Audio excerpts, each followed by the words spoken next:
Okay, the item, formerly item 11, now item 8, hotel firebreak and wetland delineation report discussion.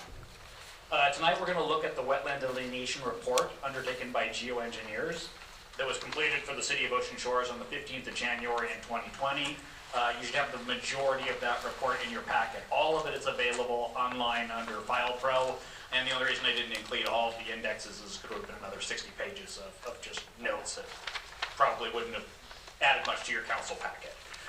The discussion on this item this evening is not one in which we're intended to propose a definitive or any definitive set of solutions in moving forward with state and federal regulatory bodies on the proposed 50-foot firebreak vegetation corridor. The discussion tonight is primarily aimed to inform Ocean Shores City Council, Ocean Shores businesses and residents about the findings of fact of the report and to raise awareness of those issues that will be addressed as we move forward. As a way of background, geoengineers is contracted by the City of Ocean Shores to perform wetland delineation services, originally for the High Dunes Trail. And the report has been prepared to provide baseline wetland information for phases 1 and 2 of the High Dunes Trail project, in addition to the 50-foot strip on city-owned land immediately behind privately held hotel parcels on Ocean Shores Boulevard between Damon Road at the entry of the city and down Pacific Beach. In June, July, and September of 2019, geoengineers biologists completed the detailed assessments to delineate and characterize wetlands in accordance with standards that are utilized by the U.S. Army Corps of Engineers. Tonight, we're not planning to go into details about any of the issues pertaining to the High Dunes Trail itself. That's a separate trail, and it's a separate issue, and it actually falls under a separate jurisdiction, as it's actually in the dunes, and the firebreak is not in the dunes. So the shoreline master plan would apply to the High Dunes Trail. It does not apply to the 50-foot firebreak, and we can go into that in greater detail. So tonight we're only going to look at the 50-foot firebreak vegetation maintenance corridor and discuss the issues associated with it, since that's what we were requested to do by council at the last council meeting.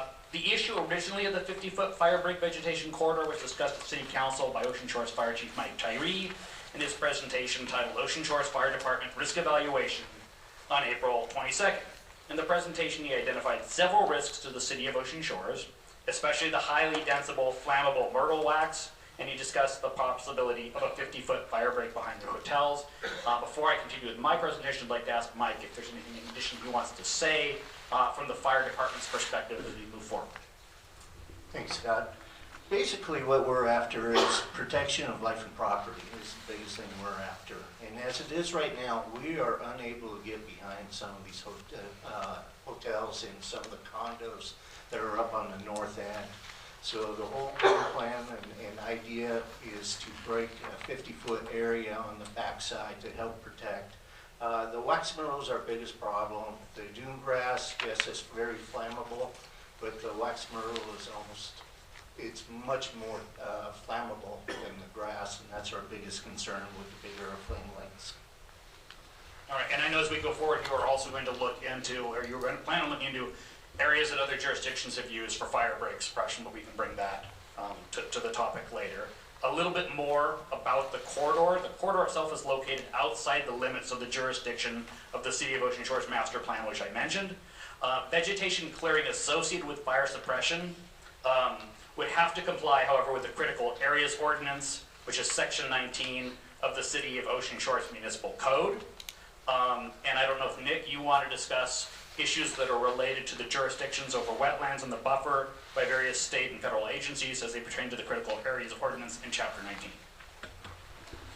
Sure. The basic gist is that, when it comes to critical areas, specifically in the wetland block of the Critical Areas Ordinance, the jurisdictional authorization traditionally is the Corps of Engineers in Washington State. They've subjugated that to the Department of Ecology through the 404 program.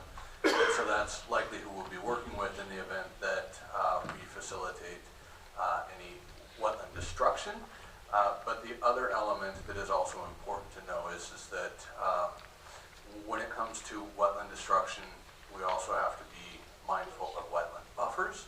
And if we're impacting wetland buffers, that does require mitigation as well. And so as we dive into kind of the next steps, that's the key area where we're going to be focusing on is what sort of impacts are we seeing to both wetlands and wetland buffers. buffers, and what are going to be the expectations as we move forward.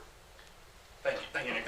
That's ideal. And the only thing I would add to that is that the vegetation clearing with wetlands is regulated by the U.S. Army Corps of Engineers, and that falls under Section 404 of the Clean Water Act. So this is where a federal element comes into this process. So the first issue is there's 6 issues that I've sort of identified if we need to move forward on this, and we want to move forward on this. So the first is general jurisdiction. The second is the vegetation removal options, because this isn't entirely uniform. We have an option to trim vegetation potentially. We have an option for wholesale extraction of vegetation, and even an option in certain places where there's near wetlands of native vegetation substitution. How we do this process will determine how the regulators and federal agencies look at us, how we capture habitat, and how we move forward on that. We do not have to mitigate at the same level, for example. If we mitigate by trimming, I'm under the impression right now that we would have to mitigate wetlands at a 1-to-1 ratio, whereas if we extract it wholly and pull it out, we would have to mitigate it at something akin to a 12-to-1 ratio where there's actual wetlands.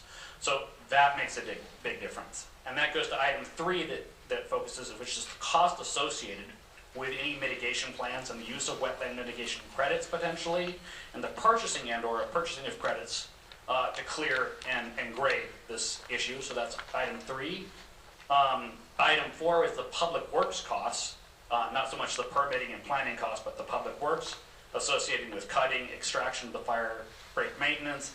And number 5 is, once again, just making sure that we are in compliance with our own ordinances as we move forward, which is especially is the Municipal Code Section 19 of the Critical Areas Ordinance, which I probably should have printed out and put in your packet, but it would probably be better to have City Attorney Brandelli here to explain some of those nuances too. And with that, we can throw open sort of a general discussion of ideas with council and the mayor and staff on how we look forward, or we can have public comment and then do that, however you wish to proceed. I think we need to start with public comment, and then we'll have discussion. So I will go back to our list and bring Rod Ash up. Thank you, Rod. Again, Ron Ashton, thank you very much. And Scott, thank you for that report. I really appreciate knowing that information before I speak. And Chief Tyree, I appreciate the fire department's effort to do something. As I said, I've been, while not a resident, I've been visiting Ocean Shores now for over 50 years. My father bought a condominium in Ocean Shore in Canterbury Inn right after it opened, and that has moved on to family ownership now. And we continue to come down here, and this issue of a fire break and life safety has been critical to us. We've been hoping that something would be done for several years now, and we would urge you, now that we have the delineation study, for the council, please to move forward as soon as possible in this process. There's a lot of value in the hotels, i.e. means the property taxes. There's a lot of value in the hotels that are along the beach, and that generates a fair amount of revenue for the city. I'm sure, I don't know exactly how much, but I'm sure it's a significant amount. And I know there's a lot of people who've signed up. I think several of them may release their time, but I'll pass it on to the next person. Thank you. All right, thank you. All right, Shirley Tupper.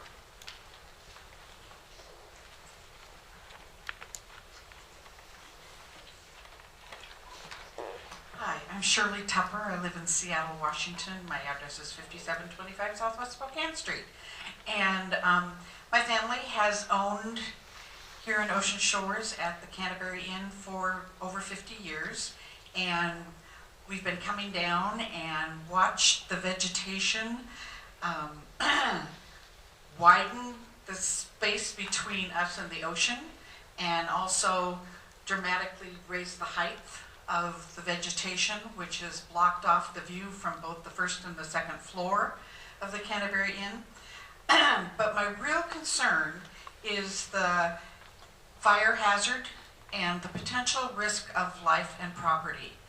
There is really no way to address a fire in the dunes, in the vegetation that is there, and I understand it's extremely flammable. And having been here for years and years and years, I would hate to be here in a fire. I really would, because there is no way of fighting it currently the way things stand. Past managers at the Canterbury Inn have tried to work with the city and with the state and with the Department of Ecology, the Corps of Engineers, about working at getting the vegetation down. And I do understand that the city actually planted some of the vegetation to control the dunes. Well, it's controlled.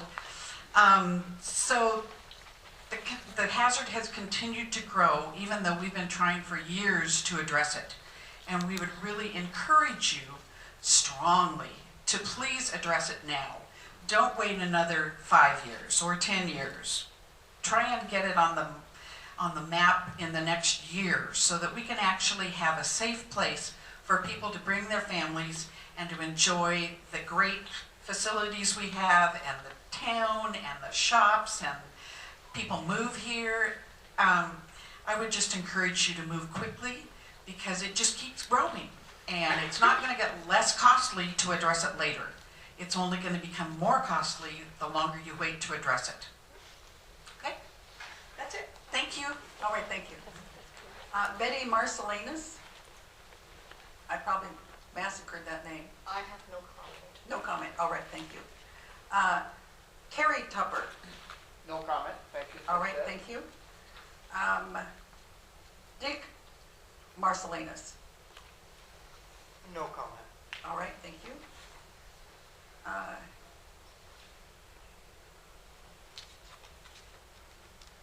Is it Gerald McDicken? That's me, no comment. All right, thank you. Marjorie McDicken? No further comment. Thank you. Patricia Ash? No comment. All right. Lillian Broadbent?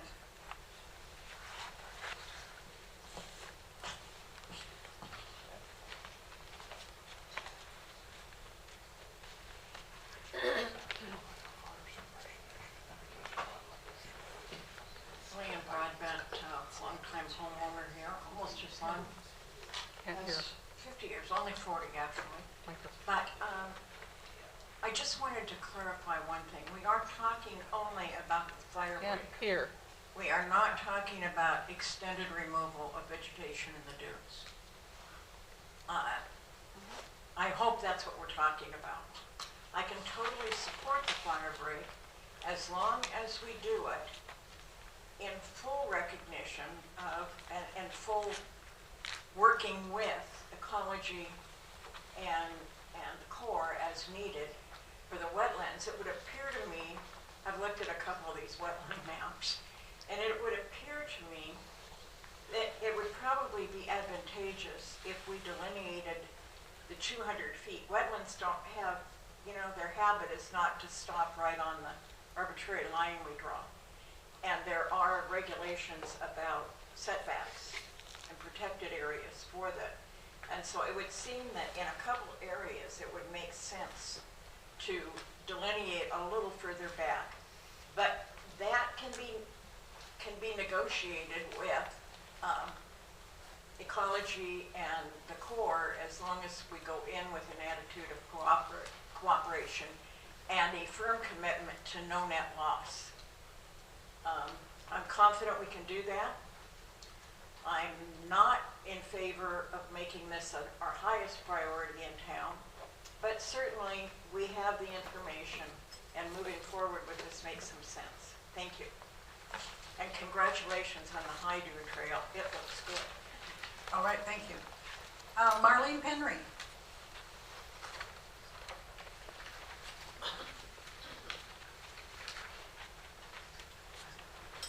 Good evening, Marlene Penry, Ocean Shores resident.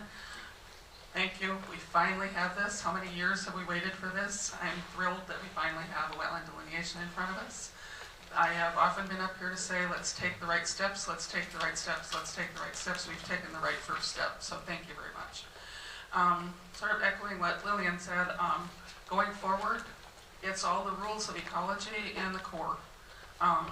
We can all have our passions about things. I'd love to see no wetlands have to go away. But following the steps with ecology and the core is what this is all about. And the steps do not come down to something as simple as we're going to bulldoze 50 feet, goodbye. You know, we're going to bulldoze 50 feet, mitigate. You have to take the steps. And the first step is avoiding anything that you can avoid. One example that I was thinking of with avoid is narrowing, when Chief Trey gave us his original presentation, he said we need 35 feet. We're going to do 50 feet because the vegetation grows back so fast. Well, what if we do 35 feet and send the brush cutter down there every year? So that instead of taking 50 feet off, you have avoided 15 feet times 2 miles of impact on wetlands. That's pretty significant. So that's some of those avoidance techniques could be looked at as with the Corps. That's their first step, avoid. What can you avoid doing and still accomplish what you need to accomplish? The next step is minimize your impact. And that's if, okay, we've got to go through this wetland, but if we cut straight through the middle of this wetland at the 50-foot mark, it's just all going to drain onto your nice new road. And you're going to be draining and impacting much beyond where you're actually doing the cutting. So minimize impact might mean something like, as you cut through, you have to put some sort of a swale or something that the wetland can't just automatically drain out onto your road. Then, if you've done everything you can on avoid and minimize, then you can start talking about mitigation. And mitigation, first thing they'd like to look at is if you mitigate on the property itself, perhaps by enhancing or expanding some other existing wetland. This is a mosaic of wetlands, which oftentimes means they're connected underground. So as soon as you start digging 1 foot or 2 feet or 3 feet into the ground, you might just be in the middle of a wetland. So mitigation on site is something that might be a possibility by stopping some of that mosaic, blending in. Anyway, so finally, when you get down all that road, then you can start talking about mitigating off-site. So I'm just, really thrilled that we took step 1. Now we can start taking steps 2, 3, whatever. And I also wanted to say this is called a hotel fire break. So why are we going all the way down to Pacific? Could we stop at the Polynesian and figure out what kind of space we'd need for a turnaround? That again would be avoiding a whole heck of a lot of wetland impact. Thank you. All right, thank you. All right, David Lynn.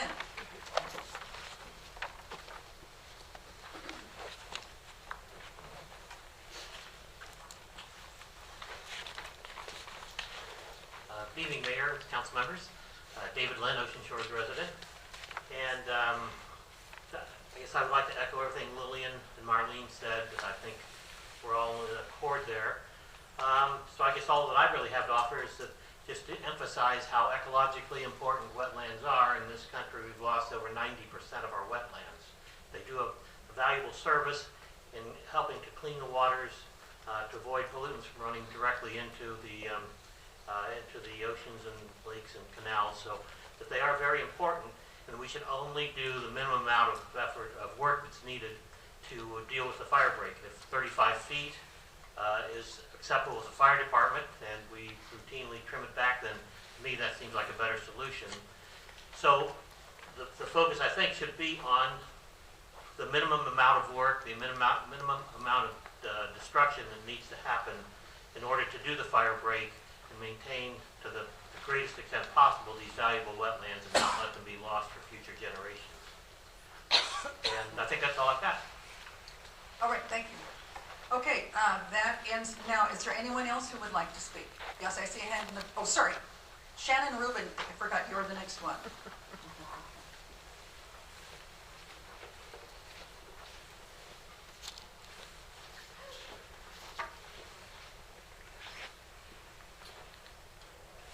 Shannon Rubin, Canterbury Inn manager. On behalf of the Canterbury Inn, Polynesian, and Grey Gull, whose managers Darcy and Becky are also in the audience but don't want to speak, we wanted to express how concerned we are about the need for an adequate fire break on the land behind our properties.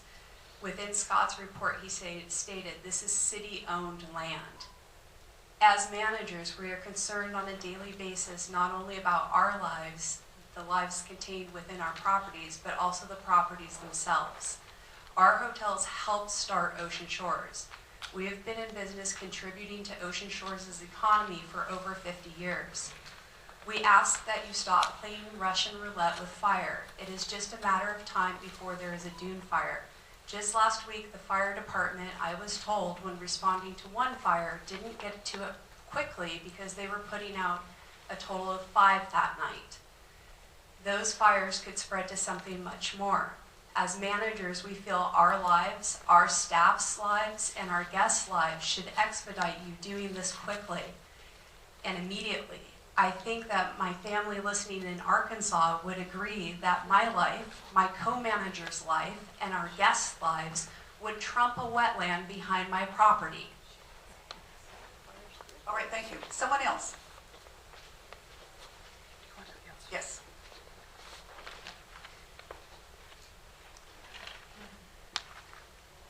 Richard Wills, a citizen of Ocean Shores.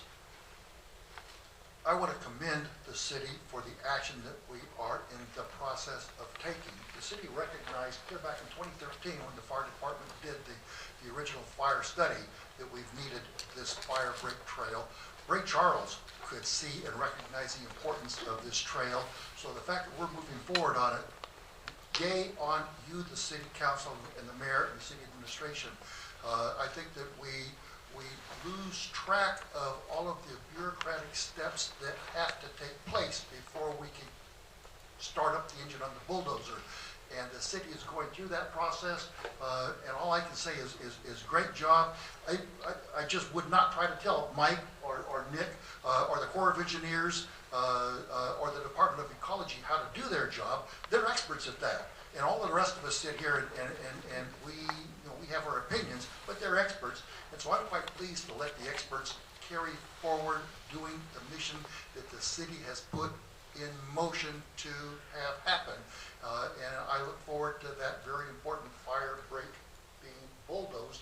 However, the Department of Ecology and all of the governing entities decide that it has to take, whether, I don't know what it's going to be, meandering path, what it's going to be, but the experts will figure that out. That's what we've tasked them to do, and that's what you, the city, have put in motion. Thank you so much. All right, thank you. Someone else? I see a hand back in the center.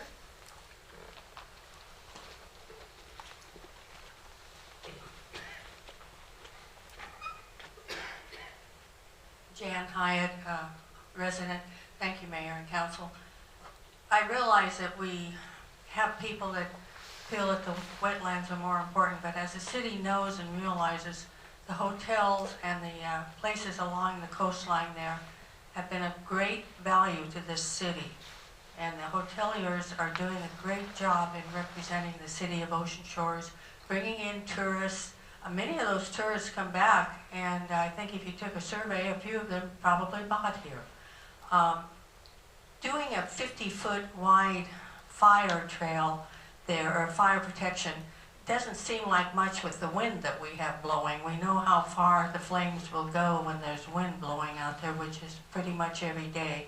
I think that the residents here realize that the Corps of Engineers and all of the government groups have guidelines set up that must be followed.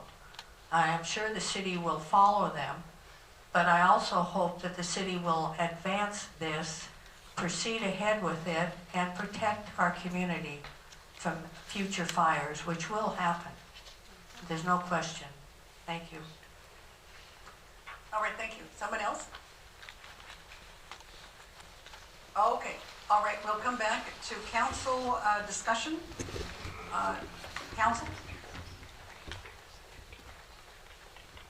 Okay, hey, John. Well, if you were going to speak to it before I speak? No, let's go ahead. Well, I think the hotels are a very important part of our business, and they are the reason why a lot of people come to Ocean Shores. I also know that when you start dealing with other regulatory bodies, it becomes very difficult. Some things that I know that we had a conversation with Nick was presenting storm drains, and the conversation of what type of code do you actually put in or don't put in. And something that makes sense in Seattle might not make sense here. same thing of, you know, what makes sense here.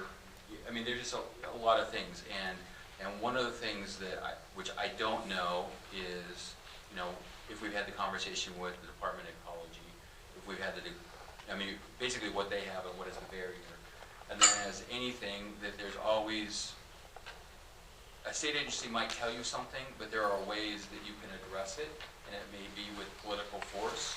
I mean, of getting people, obviously we've got a full house here that can help and bring things forward.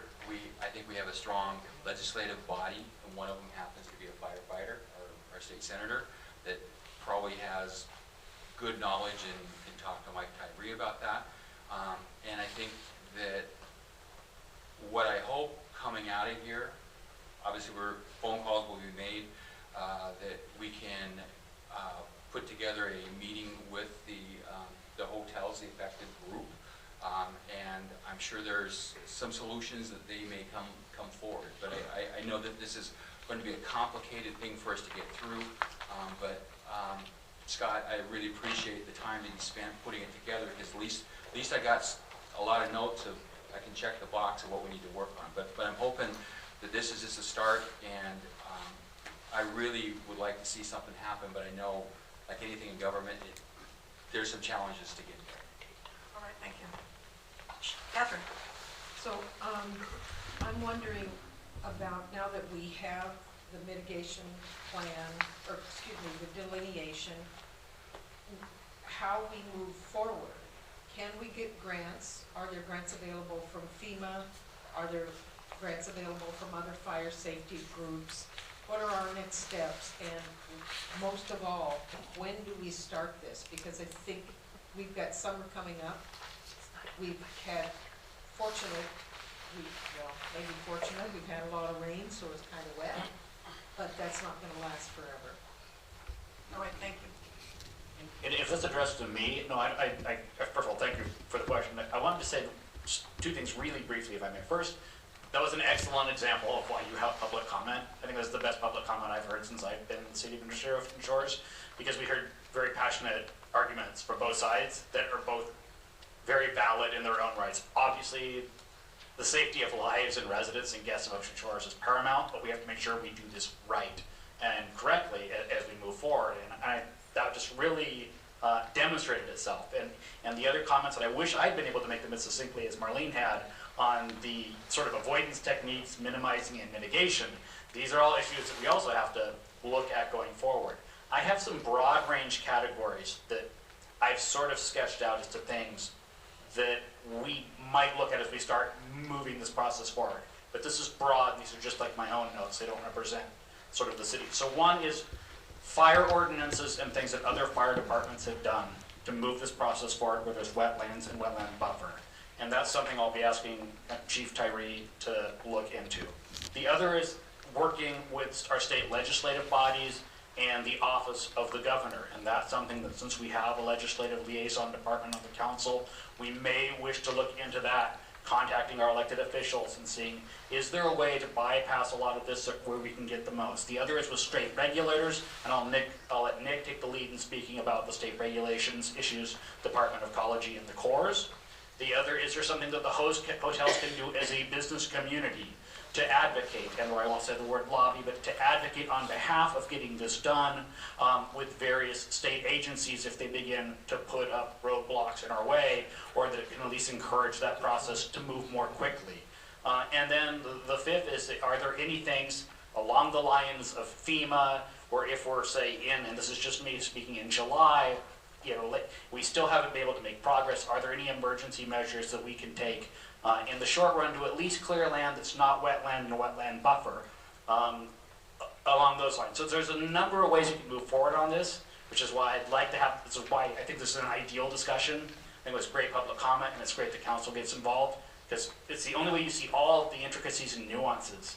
And every time I have a meeting with our department heads about this, more things present themselves. I want to get it done, but it's a question of doing it right. Susan? Thank you. So on our Ocean Shores Municipal Code, section 19.02.070, it refers to emergency work in critical areas. And it states, the mayor may authorize emergency work in critical areas without a permit if that official determines an imminent threat to public health or safety will occur before the completion of normal permit procedures. Emergency work should be limited to the work necessary to abate the emergency and restoration of the critical area and/or mitigation of the impacts to the critical area. So the way that I read that is that we do know that we would have to mitigate if there was some damage. We've heard that. We've been encouraged by the people who want to protect the wetlands. We do. But it appears to me that we do have an avenue to be able to take action before we go through this very lengthy process. The process after the fact that we've done it will definitely be how do we mitigate the damage and how do we pay for that mitigation cost. But I'm not quite sure that I understand where you're coming from by saying we have to go and petition or lobby to our state legislators when it appears that we have the authority to do it here.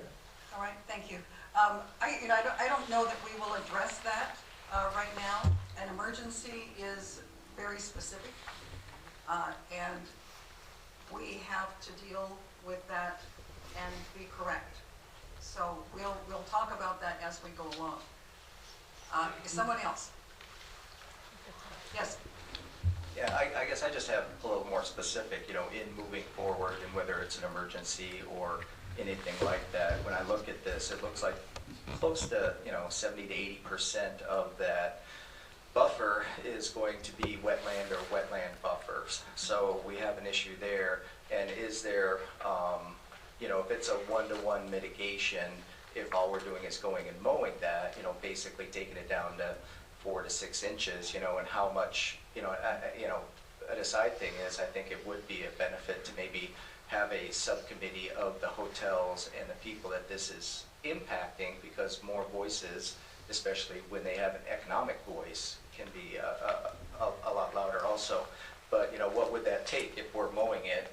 Is that having to mow it once a year, once every 3 years, that kind of a deal, and who's actually doing that? And on the one-to-one mitigation, because if you said if we doze it, it's like a 20? Well, it depends. It could be upwards of 24 to 1. And so even if it's 12 to 1, you've got how many acres there? Where are we getting that 12 to 1? But if it's a 1 to 1, can we use, as had been brought up a long time ago, earlier, quite a few months ago, some of those properties that the city might own to keep this green space and mitigate it that way, so we're not having to use the mitigation bank or something like that. So those are the specifics that I have. There's the difference between dozing it and cutting it. How do we do that, and what are the, it sounds like the cutting is probably going to be quickest, fastest, most efficient, easiest way to do it, but what is the responsibility on hotels, what's responsibility, and whether we, however we do it, whether it's an emergency or not, it doesn't, I think we can get it done, but those are specifics I would like to know is, mower, what kind of mower, how much, how often, because anything we do is going to be expensive. Okay, all right. And I think one of the things that we need to think about, and maybe we need someone from Department of Ecology to come and talk to us, and I think that would be really helpful to understand what their rules are with regard to wetlands, to understand what constitutes an emergency. We don't want to do anything to end up with the city being fined and costing us more and having to, redo wetlands, recreate wetlands that we have destroyed or something like that. So we want to be really careful how we do this. And I think having the Department of Ecology come would be really beneficial, and perhaps in a council meeting or perhaps in another setting. So let's think about that as well. Someone else, Susan.